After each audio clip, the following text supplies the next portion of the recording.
Custard വെച്ചിട്ട് ഒരു fruit സലാഡിൻ്റെ റെസിപ്പിയാണ്.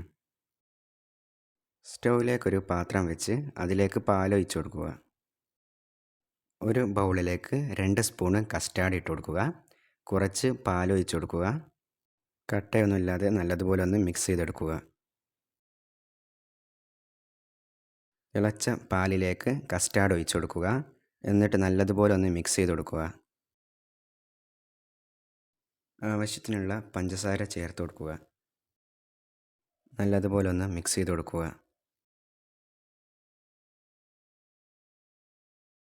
ഈ ഒരു കൺസിസ്റ്റൻസി ആകുമ്പോൾ നമുക്കൊരു ബൗളിലേക്ക് മാറ്റാം. ഇതിൻ്റെ ചൂട് തണിഞ്ഞതിന് ശേഷം തണുക്കാൻ വേണ്ടിയിട്ട് ഫ്രിഡ്ജിൽ വെക്കാം. അതിനുശേഷം നമുക്കിതിലേക്ക് ഫ്രൂട്ട്സ് ഇട്ട് കൊടുക്കാം. ചെറുതാക്കി കട്ട് ചെയ്ത മുന്തിരി ഇട്ട് കൊടുക്കുക. ആപ്പിൾ ഇട്ട് കൊടുക്കുക. നേന്ത്രപ്പഴം ഇട്ട് കൊടുക്കുക. റുമാമ്പഴം ഇട്ട് നല്ലതുപോലെ ഒന്ന് മിക്സ് ചെയ്ത് കൊടുക്കുക.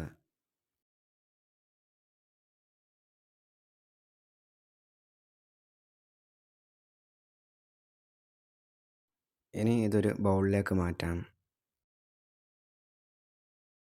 ഇപ്പോൾ നമ്മുടെ കസ്റ്റാർഡ് ഫ്രൂട്ട് സലാഡ് ഇവിടെ റെഡി ആയിട്ടുണ്ട്.